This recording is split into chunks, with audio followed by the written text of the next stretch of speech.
Hello guys, ચાલો આજે આપણે પીળી મગની દાળના પુડલા બનાવીએ। એકદમ સોફ્ટ રૂ જેવા પોચા બનશે।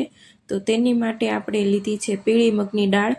તેને આપણે પલાળવાની છે 2-3 કલાક અને પછી તેને આપણે ક્રશ કરવાનું છે। થોડુંક જાડું રહેવા દેવાનું છે અને એક બાઉલમાં લઈ લેશું। તેમાં આપણે દૂધી નાખવાની છે ખમણેલી, આદુ મરચાંની પેસ્ટ અને લીલું લસણ અત્યારે માર્કેટમાં ખૂબ જ આવ્યું છે। તો લીલું લસણ અને ધાણા નાખીશું અને મીઠું અને હળદર નાખીને તેલ નાખવાનું છે। તેમાં તેલ શું કામ નાખવાનું છે તો કે તેનાથી રૂ જેવા પોચા બને। ઢોકળા છે કે પુડલા છે બધામાં થોડુંક તેલ તો નાખવાનું જ તે, અને આપણે ખટાશ માટે થોડીક છાશ નાખીએ અને બધું મિક્સ કરીને આપણે પુડલા બનાવીશું તેના।